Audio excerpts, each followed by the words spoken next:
तो महाबहस में हम चर्चा की शुरुआत करेंगे, लेकिन उससे पहले इस वक्त की एक बड़ी खबर हम आपको दे दें। शिवपाल यादव का रामगोपाल यादव पर हमला, सीएम से रामगोपाल की मुलाकात पर तंज। न्याय की ये लड़ाई अधूरी क्यों है, ये कहा है शिवपाल यादव ने। आजम शहजील के लिए क्यों नहीं, कार्यकर्ताओं के लिए न्याय की लड़ाई नहीं, न्याय की ये लड़ाई अधूरी क्यों है, शिवपाल यादव ने रामगोपाल यादव पर हमला बोला है। आपको बता दें, रामगोपाल यादव ने कल ही मुख्यमंत्री योगी आदित्यनाथ से बात की है, उनसे मुलाकात की और उसके बाद कई तरह के कयास लगाए जाने लगे और आज शिवपाल यादव ने हमला बोला और कहा कार्यकर्ताओं के लिए न्याय की लड़ाई नहीं है, न्याय की ये लड़ाई अधूरी क्यों है। ट्वीट किया है शिवपाल यादव ने, आजम खान साहब, नाहिद हसन, शहजील इस्लाम और अन्य कार्यकर्ताओं के लिए क्यों नहीं।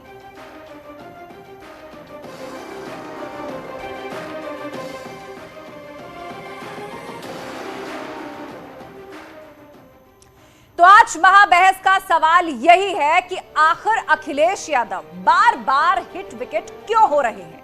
अखिलेश की पार्टी की एमएलसी उम्मीदवार कीर्ति कोल का पर्चा आज खारिज हो गया, क्योंकि एमएलसी की उम्र 30 साल है और कीर्ति ने पर्चे में अपनी उम्र 28 साल लिखी है। आखिर इतनी बड़ी चूक विपक्ष की इतनी बड़ी पार्टी कैसे कर सकती है। सीएम योगी से चाचा रामगोपाल यादव मिलते हैं और बात करते हैं माफिया की पैरवी के लिए, पुलिस की कानूनी कार्रवाई को रोक की मांग करते हैं, तो वहीं भतीजे अखिलेश कानून व्यवस्था पर सवाल उठाते हुए रोज गुंडे माफियाओं पर कड़ी कार्रवाई की बात कह रहे हैं। अखिलेश अपना गठबंधन नहीं संभाल पाते, केशव देव मौर्य के बाद चाचा शिवपाल और ओपी राजभर भी उनके कुनबे से छिटक जाते हैं। आजम खान के साथ उनकी तल्खी की खबरें आए दिन आती रहती हैं, तो चाचा शिवपाल सार्वजनिक तौर पर अखिलेश की सियासी समझ पर सवाल उठा चुके हैं। तो आखिर अखिलेश बार बार क्यों हो जाते हैं हिट विकेट, इसी पर करेंगे चर्चा, लेकिन उससे पहले आप ये रिपोर्ट देखिए।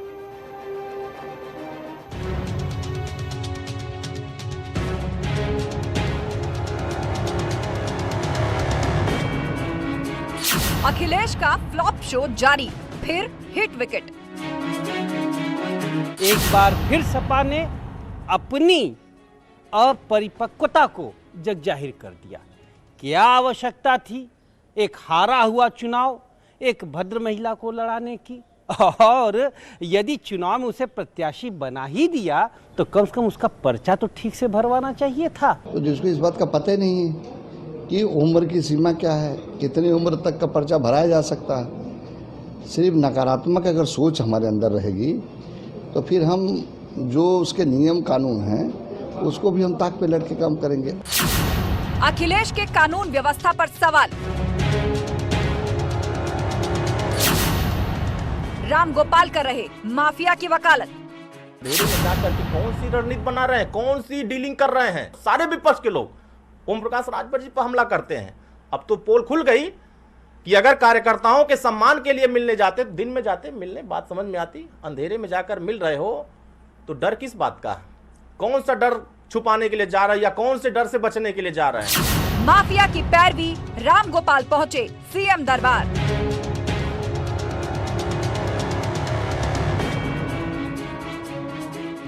ये सवाल भाई उनकी क्या बात थी, क्या किस समस्या को लेकर वो मिले, ये तो वो ज़्यादा बेहतर जानते हैं। लेकिन मेरा मानना है कि मुख्यमंत्री जी तो ऐसी चर्चाएं करते रहते हैं, सबको बुलाते हैं। बुलडोजर का जारी एक्शन, अखिलेश के कुनबे में टेंशन। कि समाजवादी पार्टी को लगातार यह सोचना चाहिए कि गुंडों, अपराधियों, माफियाओं, दंगाइयों के बल पर राजनीति नहीं होती है, वो जनता के आशीर्वाद से राजनीति होती है और जनता का आशीर्वाद तब मिलता है जब जनता के लिए व्यक्ति काम करता है। विधानमंडल दल से या पार्टी से मुझको निकाल देते हैं और इससे तो अपरिपक्वता का प्रमाण दिया है उन्होंने, राजनीतिक अपरिपक्वता का प्रमाण दिया है। तो उसकी वजह से तो पार्टी कहाँ थी, हम लोगों ने कहाँ छोड़ी और कहाँ पहुँची है पार्टी। और अगर यही परिपक्वता होती ना तो 2022 में तो समाजवादी पार्टी की सरकार होती, अखिलेश मुख्यमंत्री होती।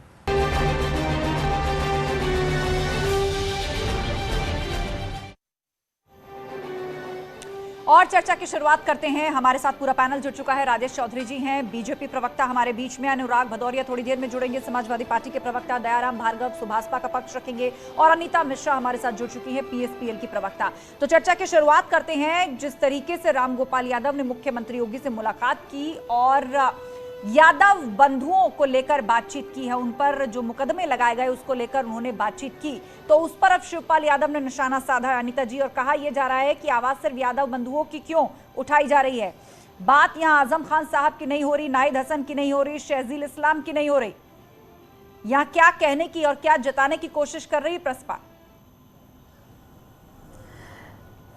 देखिए, समाजवादी पार्टी के नेतृत्व पर ये बहुत बड़ा सवालिया निशान है, और मैं तो बस एक बात कहूँगी, अगर टीपू जी को बार बार हर बार टप्पा खाने का शौक है तो कोई क्या कर सकता है इसमें। माननीय शिवपाल सिंह यादव जी के अनुभव, उनकी सलाह, उनके सहयोग अगर इन्होंने लिया होता तो आज जो इनकी ये इतनी बुरी तरीके से छीछा लेदर हो रही है वो नहीं होती। लेकिन वो तो अपने ज़िद पे अड़े हैं, उनको अधिनायकवादी ही राजनीति करनी है, उनको किसी की सुननी ही नहीं है।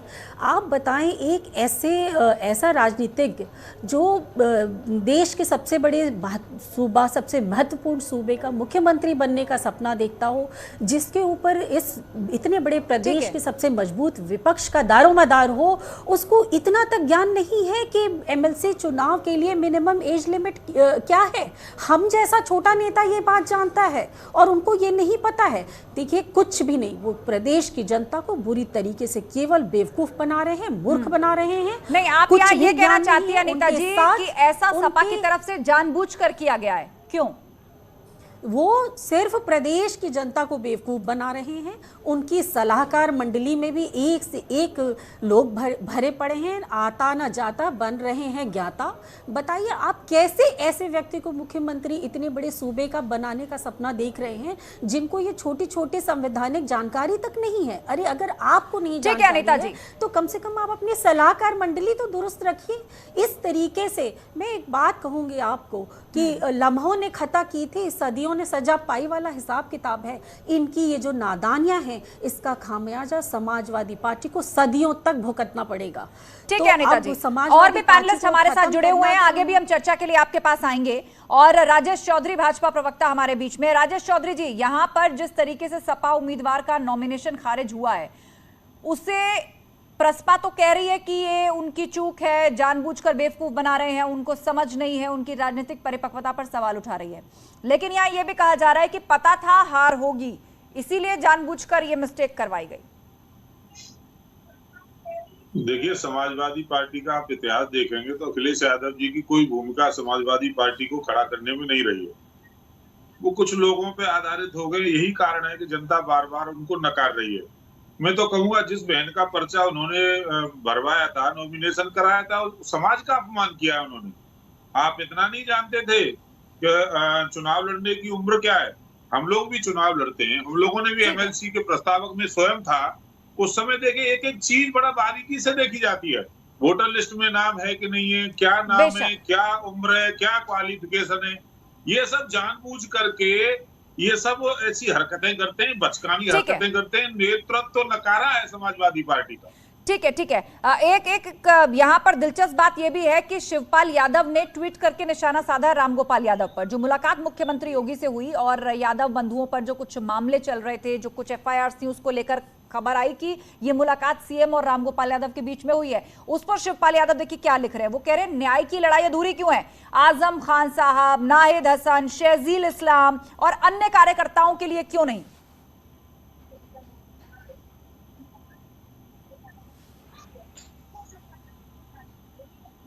आप सुन पा रहे राजेश चौधरी जी? जी, मैं सुन रहा हूं जी। तो नामों पर आपने गौर किया?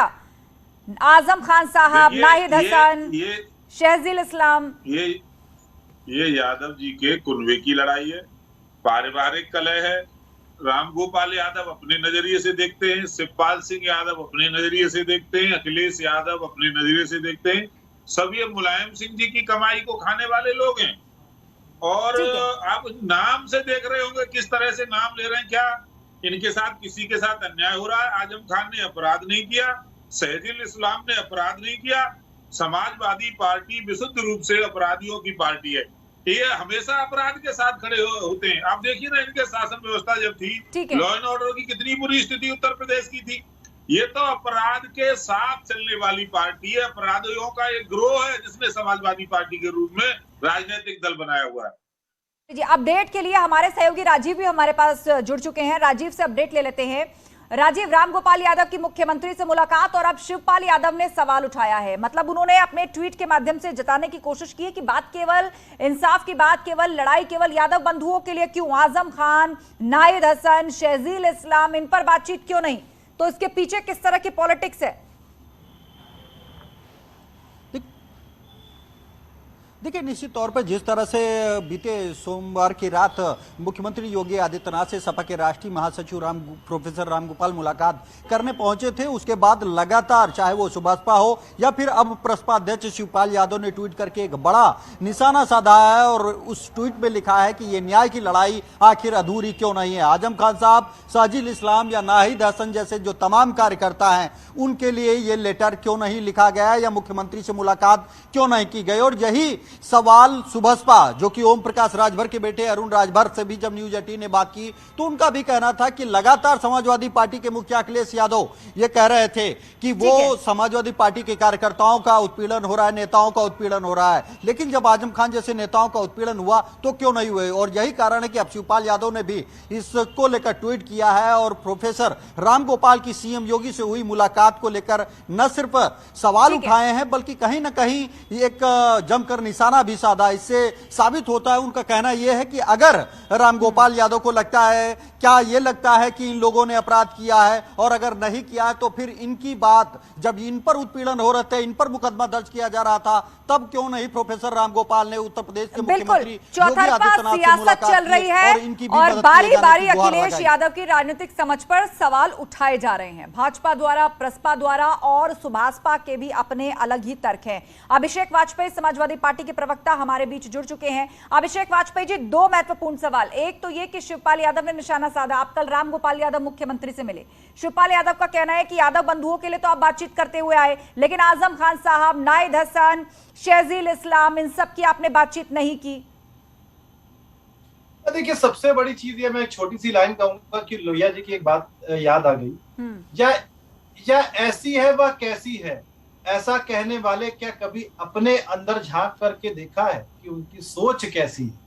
बड़ी साधारण सी चीज है। देखिए, जब आदरणीय रामगोपाल यादव जी गए मुख्यमंत्री से मिले तो उन्होंने संपूर्ण जितनी समाजवादी पार्टी को ढूंढ के, उनके कार्यकर्ताओं को ढूंढ करके उनके ऊपर कार्रवाई की जा रही है राजनीतिक मंशा को साधने के लिए, राजनीतिक लाभ लेने के लिए। तो उसके बारे में उन्होंने कहा कि जो दोषी है उनके ऊपर कार्रवाई कीजिए, लेकिन जो दोषी नहीं है उनके ऊपर कार्रवाई आप ना कीजिए।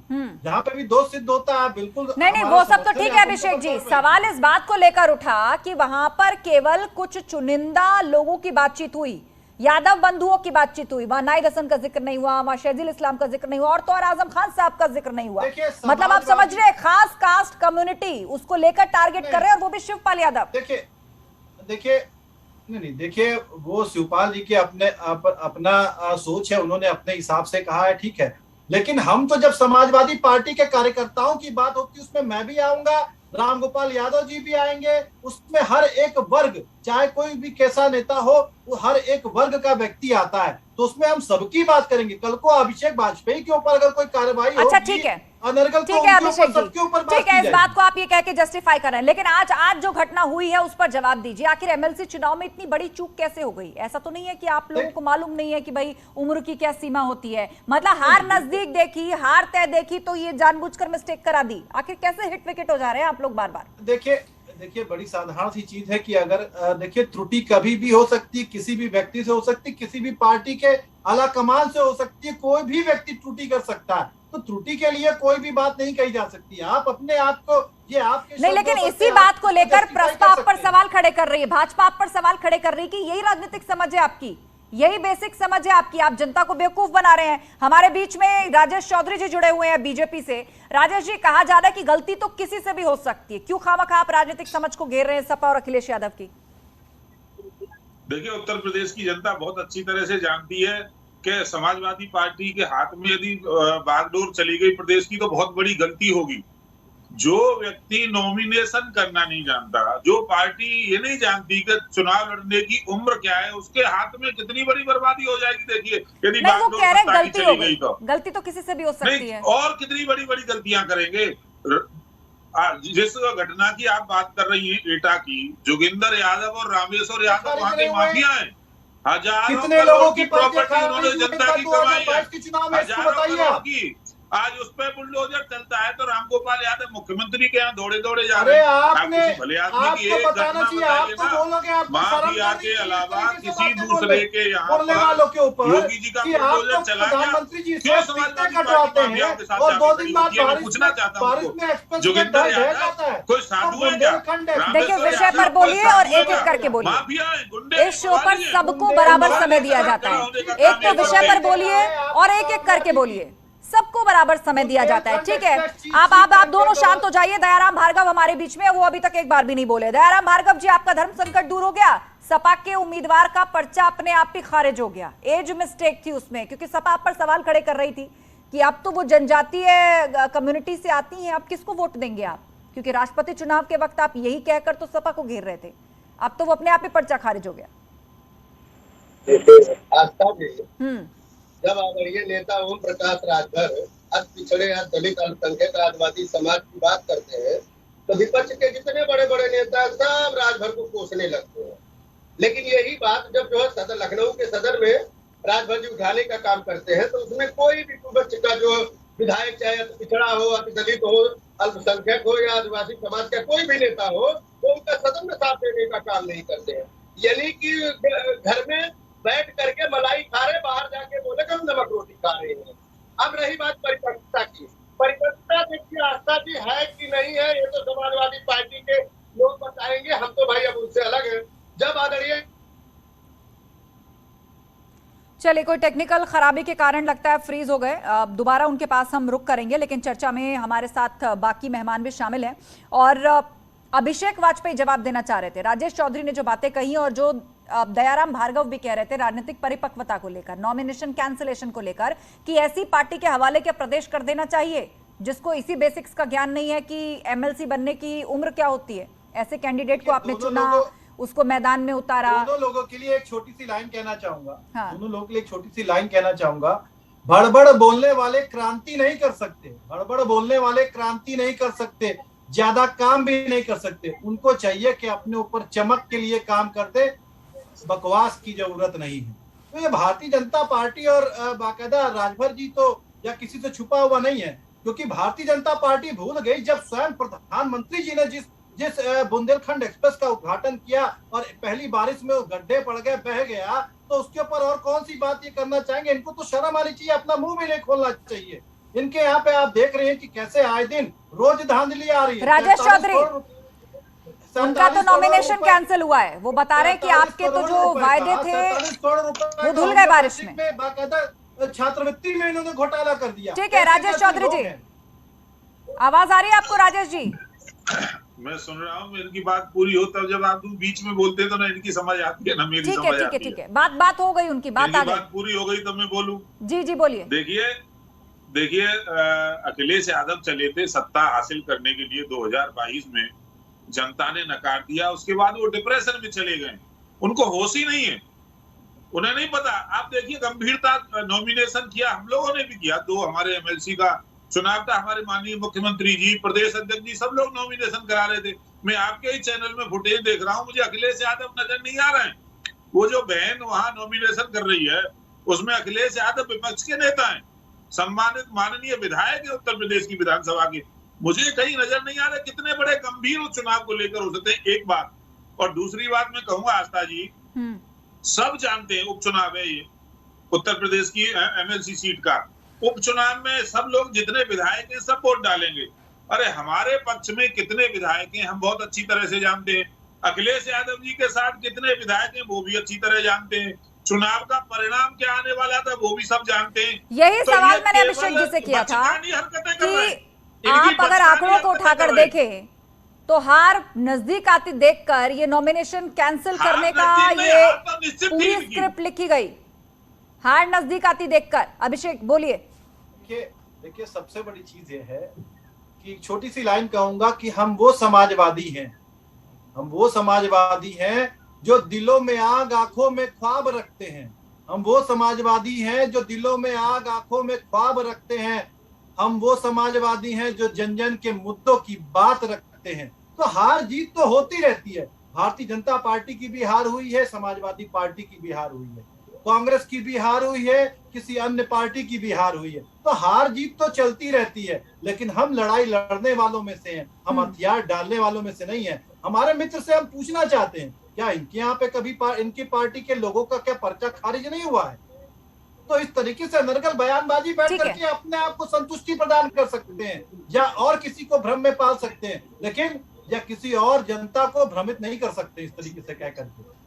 चले ठीक है, आप दोनों एक दूसरे पर आरोप प्रत्यारोप कर रहे हैं। अनीता मिश्रा जी हमारे बीच में। अनीता जी, आपने सारी दलीलें समाजवादी पार्टी की सुन ली, राजनीतिक अपरिपक्वता की बात आपने करी, आपने नॉमिनेशन खारिज होने की बात करी, आपने भी शायराना अंदाज में बात रखी, उसका जवाब जो है वो किस तरह से अभिषेक वाजपेयी जी ने दिया।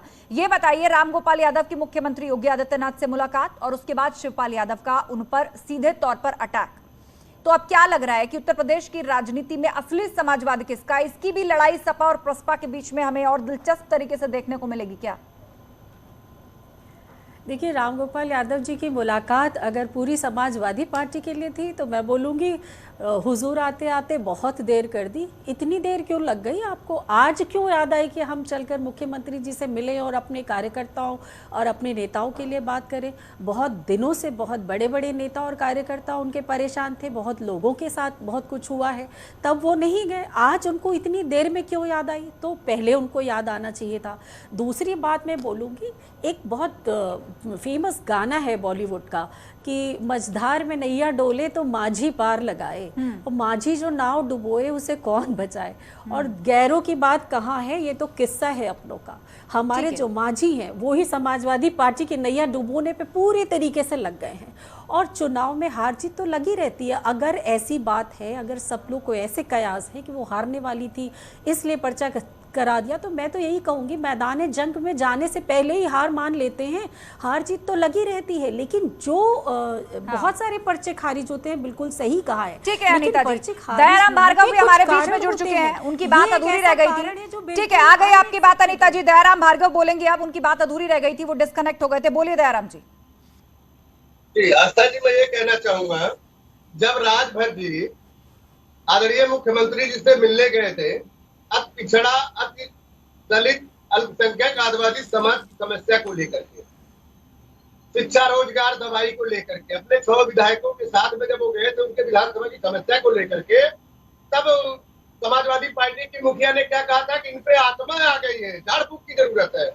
अब आज जो राम गोपाल जी गए हैं, हमको ये बताएं समाजवादी पार्टी की इन पे किसकी आत्मा आई है? बताइए अभिषेक जी, सीधा सवाल। इससे पहले दयाराम जी आप अगला पॉइंट रखें, इसी बात का पहले जवाब हम लेंगे अभिषेक जी से। बताइए किसकी आत्मा आ गई है रामगोपाल यादव जी के अंदर, और क्या उनको भी वही झाड़ फूक करवानी चाहिए? देखिए, बड़ी साधारण सी चीज है कि जो हमारे भाई कह रहे हैं बिल्कुल ठीक बात है, उनको कहना भी चाहिए, लेकिन वो भूल जाते हैं कि 1000 बर्फ गिरे लाख आंधियां उठे, 1000 बर्फ गिरे लाख आंधियां उठे, वो फूल खिल के रहेंगे जो खिलने वाले हैं। तो हम तो अपने कार्यकर्ताओं की और जनता के मुद्दों की बात करेंगे, उनके लिए हर मुख्यमंत्री के साथ साथ क्या प्रधानमंत्री जी से भी मिलेंगे जरूरत पड़ेगी तो। और आप देख रहे हैं कि अभी हमारी 9 अगस्त यही कहानी है समाजवादी पार्टी के हमारे भाई सफाई नहीं, हम तो उसी जगह पे जाएंगे। राजभर जी मिले तो आपको कैसा लगा? आपने बयान दे दिया कि अरे हम उस तरीके से तो नहीं है ना, मिलते हैं, अरे हमने नहीं लिया ना किसी चीज को। तो आप तो उन लोगों में से हैं, आप उन लोगों में से हैं जो कभी समाजवादी पार्टी, कभी कांग्रेस पार्टी, कभी बसपा के साथ, तो कम से कम आपको एक जगह ठहराव चाहिए। दलित जो है, आदिवासी, अल्पसंख्यक, कहाँ बात है? एक-एक करके बोलिए। अरे हम मान लेते हैं, लेकिन नहीं, समाजवादी पार्टी के कथनी करनी में बहुत फर्क है। कौन से पिछड़ों की? देखिए अभिषेक जी, देखिए सीधी सी बात है, आप दोनों शांत हो, आप दोनों शांत हो। अभिषेक जी, सीधी सी बात है, देखिए दयाराम भार्गव जी का पॉइंट ये है कि जब हमने मुख्यमंत्री से मुलाकात की तो हम तो दलितों, पिछड़ों, शोषितों की बात करते, तब तो आपने कह दिया कि हमारे अंदर आत्मा आ गई है जी, इनको झाड़ फूंक करवा लेना चाहिए। आप प्रोफेसर रामगोपाल यादव मिले हैं मुख्यमंत्री से, तो अब उनके लिए ये बात क्यों ना कही जाए, और कम से कम सुभाषपा तो कह ही सकती है। नहीं, देखिए आपको याद होगा कि देखिए जो कृष्ण के अनुयायी हैं, जो कृष्ण के वंशज हैं, उनके ऊपर किसी भी झाड़ फूक की आवश्यकता नहीं होती, क्योंकि कृष्ण जी तो सभी लीलाओं के जानकार थे, सभी लीलाएं उन्हीं से होती थी। तो इसलिए हमारे ऊपर तो वो लागू नहीं हो सकता, लेकिन दूसरों को जरूर चाहिए कि अपने ऊपर झाड़ फूक जो है जरूर कराना चाहिए उनको। तो अच्छा, आप अभी कायम है झाड़ फूक वाली बात पर? तो ओपी राजभर झाड़ फूक करवा ले, कहां से करवा ले भी बता दीजिए। हम तो उसी बात को कहेंगे कि भाई अब आप बीजेपी की वापस से बात बोलेंगे तो बिल्कुल बोलिए। कभी आपको बीजेपी बड़ी बुरी लगती थी, आप बीजेपी के साठगांठ लेकर के आगे चलते हैं, तो अब आपको ही मुबारक हो, क्योंकि आप हमारे साथी तो है नहीं। क्या करने गए थे, खीर खाने गए थे क्या? हमको समाजवादी पार्टी बताए रामगोपाल जी खीर खाने गए थे। अगर आदरणीय नेता ओम प्रकाश राजभर अति दलित, अति पिछड़े, अल्पसंख्यक, आदिवासी समाज की बात करते हैं, मुख्यमंत्री जी ने आपको बताया होता है, सदन में जब इनकी आवाज उठाते हैं तो कोई अति पिछड़ा, अति दलित, अल्पसंख्यक, आदिवासी समाज का कोई विधायक साथ नहीं देता है, लेकिन सदन में साथ नहीं देता, सड़क पे आकर के उनकी अवहेलना करते हैं। तो आज विपक्ष के जितने भी नेता हैं, सबके पेट में जो है मरोड़ उठने लगा है कि आदिवासी समाज, अल्पसंख्यक की, अति पिछड़ा, दलित की आवाज जो है आदरणीय नेता ओम प्रकाश राजभर क्यों बन रहे हैं? यही सरकार में ये लोग सरकार में थे। अरे दयाराम जी, पुलिस की भर्ती। अच्छा ठीक है, आप दोनों शांत हो जाइए, और भी पैनलिस्ट हमारे बीच में। आप दोनों शांत हो जाइए, अभिषेक वाजपेयी और दयाराम भार्गव दोनों शांत हो जाइए। सवाल अब राजेश चौधरी से, शांत हो जाइए दयाराम भार्गव, बात आ गई आपकी। राजेश चौधरी जी, घूम फिर के इस पूरे विवाद के सेंटर में भाजपा है, और सपा का सीधे तौर पर आरोप है कि आप ही ने गठबंधन तोड़वाया, आप ही अब पार्टी तोड़ने पे लगे हैं, और दरअसल जो आत्मा घुस रही है वो भाजपा की ही है। स्क्रिप्ट भाजपा से लिखी जाती है और बयानबाजियां सपा की गठबंधन दल उसी प्रकार की करते हैं। देखिए आस्था जी, यदि भारतीय जनता पार्टी को इनका गठबंधन तोड़वाना होता तो चुनाव से पहले तोड़वाते। चुनाव को गए कितना समय बीता है, कुछ महीने। हमको इनका चुनाव में लाभ लेना होता तो चुनाव से पहले भी हम, यदि हमारी ताकत होती गठबंधन तोड़वाने की। ये आपसी कलह है, और कोई भी व्यक्ति अखिलेश यादव के नेतृत्व को स्वीकार करने को तैयार नहीं है। मैं बार बार कहता हूं, 2012 में मुलायम सिंह यादव जी ने अपनी दम पर सत्ता सौंपी थी अखिलेश यादव को।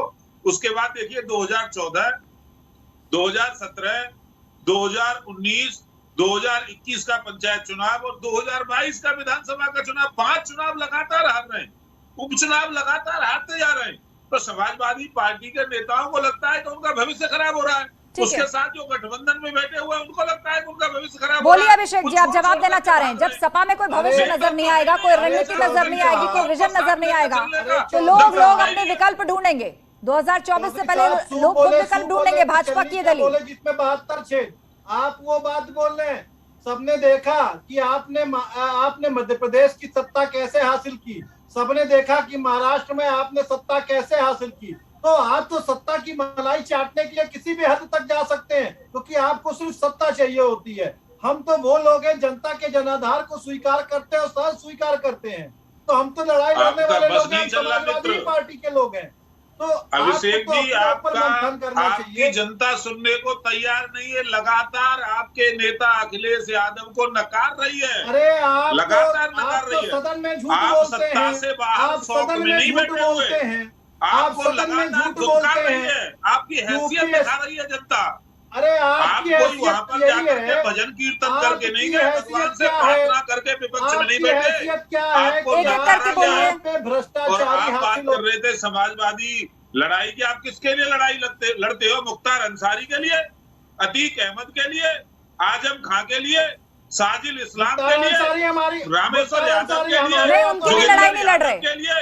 राजेश जी, उनकी भी लड़ाई नहीं लड़ रहे। आजम खान और शहजील इस्लाम का आपने नाम लिया, प्रसपा का यही तो कहना है। आप यादव बंधुओं के लिए तो बात करने गए, लेकिन आजम खान को भूल गए, नाइद हसन को भूल गए, शहजील इस्लाम को भूल गए। यही तो प्रसपा कह रही है। यही समाजवाद आपका है। आप तो गरीबों के पास से निवाला तक छीन लिया।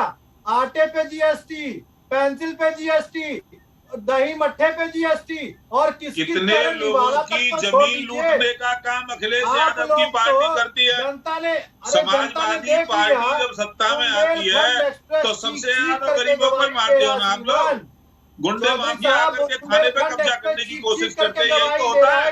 तो उत्तर प्रदेश की जनता आपका चरित्र बहुत अच्छी तरह से जानती है भाई। यहाँ अल्लाह बचाने से कुछ नहीं होगा। ठीक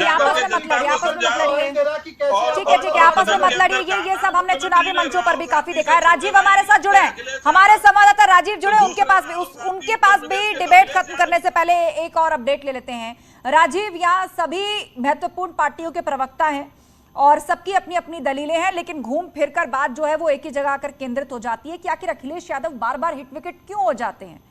बार बार समाजवादी पार्टी की तरफ से कोई ऐसी चूक क्यों हो जाती है कि इन सभी दलों को मौका मिलता है उनकी राजनीतिक समझ पर सवाल खड़े करने का, या ये सब कुछ एक रणनीति के तहत हो रहा है? देखिए, यकीनन जिस तरह से ये मामला सामने आया है उससे कहीं ना कहीं उनकी राजनीतिक समझ पर समाजवादी पार्टी या उनके सवाल उठना लाजमी है कि आपको इस बात का ही जानकारी नहीं है कि जिसकी एज 30 वर्ष की होनी चाहिए उसको 28 वर्ष में पर्चा दाखिला करा रहे हैं। क्या जब पर्चा दाखिला किया गया तो उस वक्त तमाम आप देखेंगे तो वो समाजवादी पार्टी के वरिष्ठ नेता साथ में खड़े हैं, लेकिन किसी ने भी पर्चा चेक करने की उम्मीद नहीं की। राजनीति में छोटी मोटी गलतियां होती हैं, लेकिन इस तरह की बचकानी हरकत बहुत ही कम मौके पर देखने को मिलती है और शायद यही कारण है कि अब सभी दल, विपक्ष खासकर समाजवादी पार्टी पर सवाल खड़ा करते नजर आ रहा है। अगर बात समाजवादी पार्टी की करें तो समाजवादी पार्टी संघर्षों के लिए जानी जाती थी, आप जनहित के मुद्दों को लेकर धरना प्रदर्शन के लिए जानी जाती थी, लेकिन आपने देखा कि बीते 5 वर्षों में कितने प्रदर्शन समाजवादी पार्टी ने किए। जैसा कि रामगोपाल यादव अभी तक न्यूज 18 से जब बात हुई तो उन्होंने कहा कि जो इस सरकार में समाजवादी पार्टी कार्यकर्ताओं नेताओं का उत्पीड़न हो रहा है उसको लेकर वो मुख्यमंत्री योगी आदित्यनाथ से मिले, लेकिन जब लेटर बाहर आया तो पता लगा कि सिर्फ वो एक परिवार की पैरवी करने गए थे। और यही कारण है कि अब प्रसपा अध्यक्ष शिवपाल यादव ने भी एक ट्वीट करके उन पर जमकर निशाना साधते हुए कहीं ना कहीं एक बड़ा सवाल खड़ा किया है कि चाहे बड़ा सवाल खड़ा किया है, क्योंकि अभी तक राजनीतिक परिपक्वता पर सवाल खड़ा किया जा रहा था और अब सवाल यह भी खड़ा किया जा रहा है कि असली समाजवाद आखिर किसके पास है, समाजवादी पार्टी जिसको हेड कर रहे हैं अखिलेश यादव, या फिर प्रसपा उसकी बात करें। आप सभी पैनलिस्ट का बहुत बहुत शुक्रिया इस चर्चा में शामिल होने के लिए। तो एक तरीके से सपा और अखिलेश यादव पर चौतरफे हमले हो रहे हैं और एक के बाद एक समाजवादी पार्टी जिस तरह के फैसले ले रही है या जो नाराजगियां निकलकर सामने आ रही हैं उसे कहीं ना कहीं अखिलेश यादव या सपा की राजनीतिक अपरिपक्वता कहा जा रहा है। और साथ ही साथ एक मोर्चे पर लड़ाई शिवपाल यादव और अखिलेश यादव को लेकर इस बात पर भी सामने आ रही है कि असली समाजवाद दरअसल किसका है, मौजूदा सपा का या प्रसपा। तो महाबहस में फिलहाल इतना।